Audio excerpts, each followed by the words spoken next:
Hey guys, Detrimental Magic here, and I've got a friend of a friend of a friend who knows somebody who works at Wizards that owns a parrot, and the parrot overheard and repeated this, and that's the source I'm going with on this. Okay, I'm exaggerating. This is 100% confirmed. This is the thing they're doing. And let me just take this opportunity to say that people who are new to my channel have been using the age-old comment, "You're so negative, why are you negative all the time?" That is a direct quote, by the way. Why is the daily news negative? Things happen, people report on it. When Wizards does something stupid, I make a video about it. When Wizards does something awesome, I make a video about it. You know what determines like the balance and the ratio between them? What Wizards does. I am not the other major MTG YouTubers where whenever Wizards does something stupid, I just ignore it and refuse to make a video on it. I don't give a crap what Wizards thinks about me. I'm going to report the facts and reality as they happen and tell you about things that affect the game and you. Now, I don't mean this as like an insult or to be like talking down to people, but if you can't handle reality and negativity and you don't want that because, you know, you came to YouTube to laugh and stuff, then like I get that. Just don't watch either just those videos or my channel.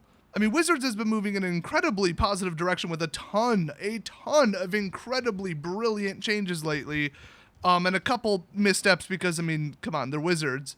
But just FYI, this story is about one small step for man and one giant leap in the wrong direction.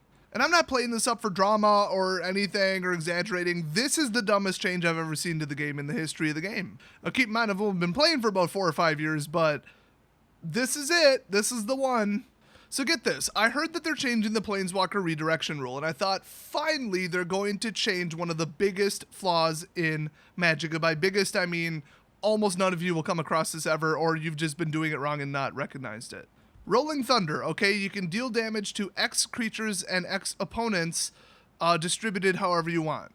So if they have a Planeswalker in the field and you want to take out the Planeswalker for 5 and hit the player for 2 because you had X equals 7, you cannot do that. That's because you can't target a Planeswalker. I don't know if you guys knew that or not, but it's called the Planeswalker Redirection rule. It's so unbelievably irrelevant to your daily life and your play at FNM that most people just say, I'm targeting your Planeswalker. Even like the pro wannabes and people who have legitimately been to like a GP or something, they won't take the time to say, I'm targeting you and then redirecting at the Planeswalker unless they're trying to be purposely dishonest to a new player. So I thought, okay, they're finally allowing people to target the player multiple times if the damage was intended to be moved to a Planeswalker. Well, either that or another fix would be to get rid of the all or nothing aspect because that's just stupid. Nope, they decided to do exactly the opposite and make it worse. So the Planeswalker Redirection rule is going away. It's going to be gone. It is going to no longer be a thing very, very shortly in the game, most likely after the release of Rivals. So, Core Set 2018 or whatever. Okay, little background here. There's this thing called Oracle Text, and there's things called errata. They're both basically the same thing. I mean, there's a difference. Errata is like a rules clarification, and I don't think it actually shows up in the Oracle Text. And the Oracle Text is, here's a much more clear and within the rules, just standardized way to read a card. So if you read a card from like Alpha or Beta, you have to go by the Oracle Text, which is only available like online. It's not written on the card. So you can't just say, oh, but the way it's written on the card, it sounds like this. No, they made it perfectly clear and they put it in the Oracle Text, which like I said is the updated version of how the card works. And sometimes they are drastically different. So nothing wrong with that. I mean, for the first couple years of Magic, they didn't know what the hell they were doing. So yeah.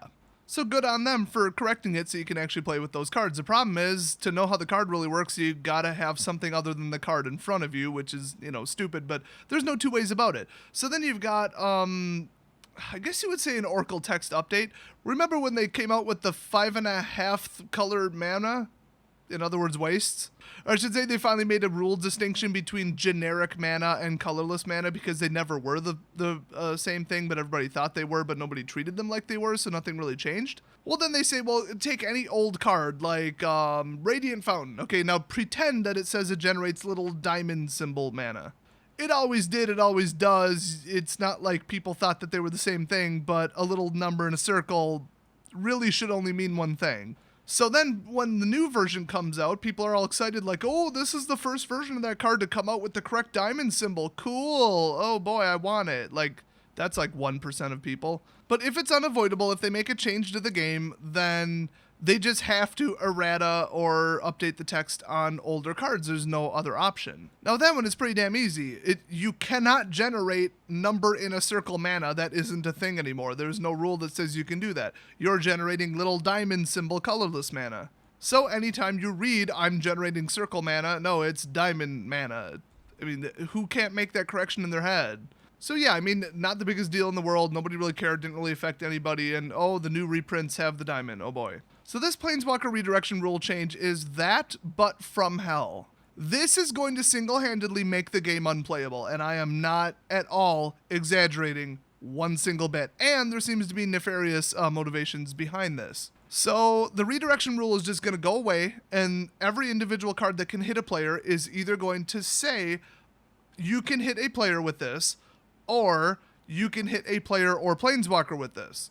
So if it just says player, then you cannot hit a planeswalker with it, because like I said, there will be no redirection.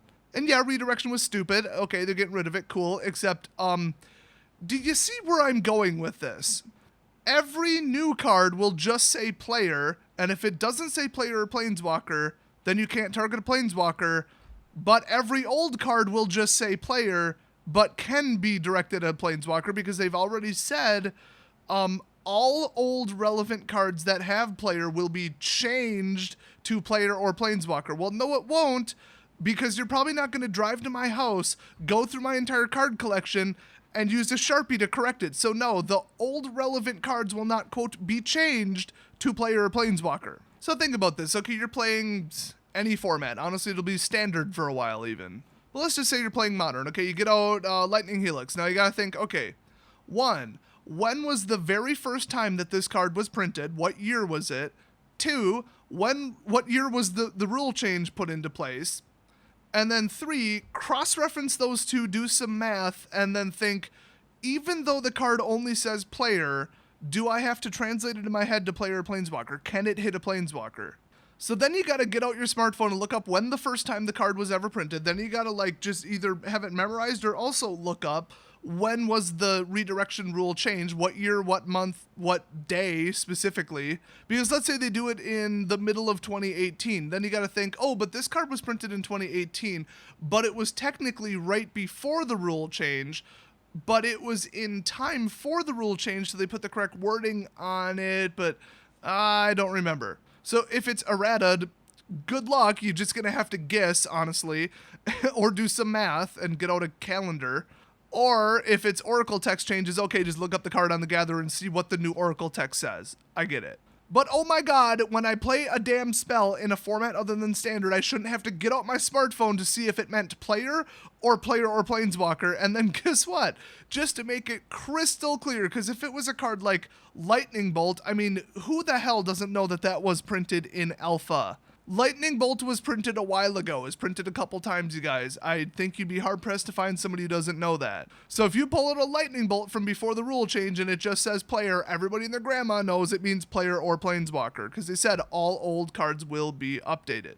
But for more obscure cards, like specifically Rolling Thunder, you gotta think, well, that was close, because that was printed in this year, but then it was before this, and it was in this set, and then it said player, but it didn't, but then it includes multiple targets, and I don't know. I mean, you guys know, you should not have to pull out your damn smartphone to play Magic. It's paper, you pull it out, you play it, okay? It's just stupid when you gotta look up things that aren't written on the card, because what's written on the card is blatantly 100% the opposite of what's true. I mean, that's even worse. Or a more generous scenario, oh, it's just slightly misleading or it's unclear, and now we gotta look up a new version or a ruling online or a text change. Either way, that's just dumb. I just want to read the damn card and play Magic. Is that too much to ask, Wizards? Now, it's pretty obvious. The correct way to do this would be leave it as is. If it just says player, it can be redirected. But then add the phrase, this cannot be redirected to a planeswalker to the bottom of any spells in the future, so that instead of retroactively changing, well, it would be thousands of spells. I mean, I'm not exaggerating. It is thousands of individual cards. Instead of having to do that, we would just watch for cards in the future. Either that or like add a keyword of, I don't know, I'd say planeswalker proof, but that wouldn't make sense to put on the spell.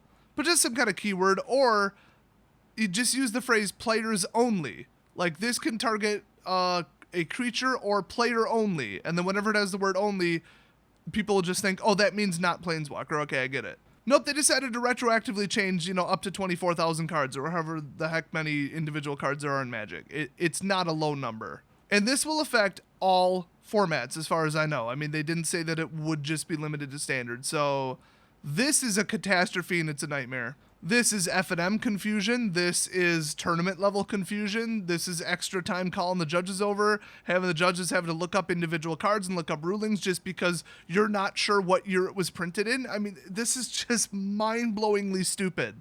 Now, here's the thing.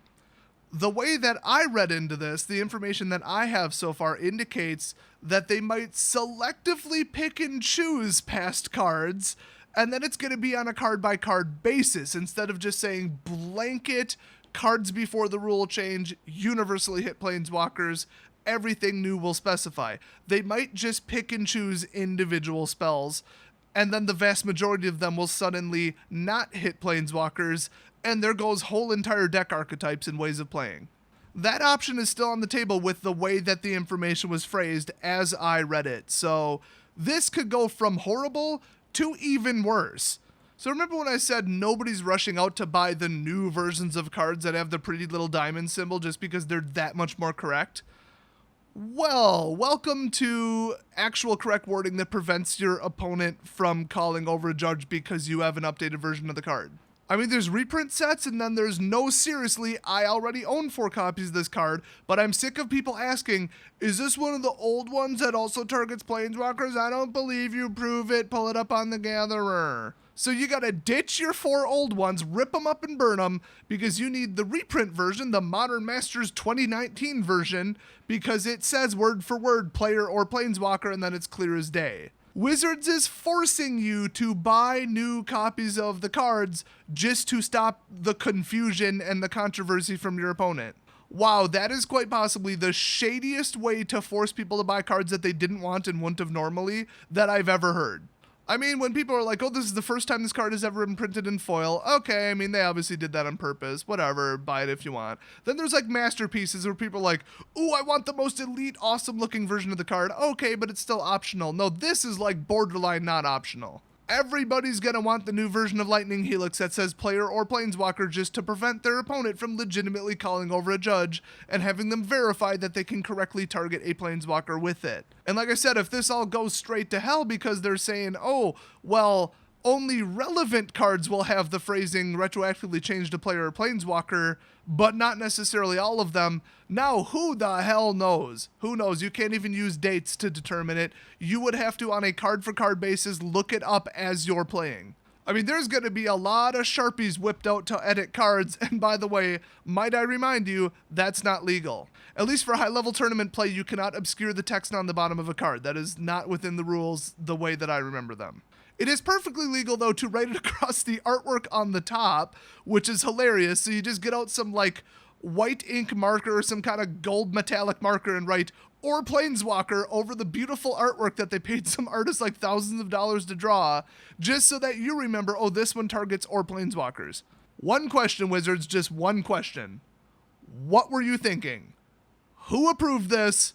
Who thought this was a good idea? Yes, that's 3 questions. Shut up. You know what? The one question is just why. Just this whole situation, just why. Give me a why. I'd love to hear a why. This is going to be less popular than when they first printed flip cards, and people lost their minds when they printed the first flip cards. Whole sleeve brands were gone. You couldn't draft them correctly. Oh my God. It was a catastrophe. People legitimately quit the game over that. I mean, it was that bad. And this is a whole other level. And I gotta add, because this is so enormously, unbelievably, earth-shatteringly, game-ruiningly stupid, you probably already heard about this. I mean, I'm playing it up like I got some kind of lead on this. No, there's like thousands of people who have heard this, and it's starting to make the rounds on social media. So if this is, the first you heard about it, good, that means you're not in these stupid toxic communities like most of the forums and Reddit. But, yeah, sorry to be the bearer of bad news. So what do you guys think of this? Do you think it's great? If so, you're wrong. In fact, I wouldn't even post that in the comments down below because they will eat you alive down there. So, conspiracy theory, they're forcing people to buy new versions of cards just so that they have the clarity and they can prove it to their opponent. Kind gotta throw in, if you're on a digital platform like MTGO or obviously Magic Arena, of course, they can update the text whenever they want, because usually the text is an overlay on the card. That's interesting. They just made the digital version superior to paper. But yeah, force invalidating your old cards. I mean, you can still play with them. It's just, you know, at your own risk. But this is just so shady, so stupid. There's so many, like, shady motivations that you could read into this, and this is just mind-blowing. I can't even wrap my head around this or why anybody would prove this. They still have time to change their mind on this, but the way I heard it, it's already on the new cards. So, why not throw out another conspiracy theory? So, okay, suddenly there's a rule change, and remember, there are never rules changes in Magic unless they're like, has to be. But they just arbitrarily say, I can have more than one Planeswalker on the field with the same name at a time. Cool. Came out of nowhere, nobody wanted it, nobody asked about it, nobody requested it. They just said, this is what we're doing. Now they're making Planeswalkers hard to kill. Planeswalkers are the most guaranteed expensive card in any given set. They usually even exceed the price of the lands. So let's put 2 and 2 and 2 together here. You basically will have some spells that cannot hit a Planeswalker that normally would have been able to, so now you have to kill it with creatures, making Planeswalkers more resilient, more difficult to kill, which they're already obnoxiously difficult to kill. Are they just trying to up the demand and up the value of the Planeswalker set that can sell more boxes? And I would say, absolutely, knowing them, yes. Like, it's not just, it's an out there conspiracy theory. No, unequivocally, yes, that is what they're doing. That's my opinion. I mean, I've got even more shade to throw at them and even more, like, conspiracy theories, but I'll just wait until it comes out and unleash those, because you're probably about as pissed off as I am right now about this. It just disgusts me that they're so stupid, the management there, that they would do stuff like this and nobody would stop them. Nobody talks to each other. Nobody has checks and balances. Somebody just comes up with an idea and they tell all their little underlings, go with it or you're fired. I mean, at least according to the accounts that I've heard about working there. And then stuff like this happens. And then there's no accountability after the fact.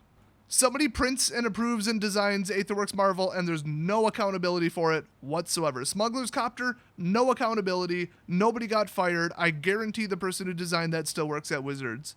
I feel like if that wasn't true, we would have heard otherwise, because they would have paraded it around like, yay, we fixed the problem. So yeah, that's all I'm going to talk about this for now, because I'm just pissed and I'm sick of hearing about it. So what do you guys think? Are there even angles I haven't, hit this from that are even worse? Let me know down in the comment section, and I'll see you guys next video.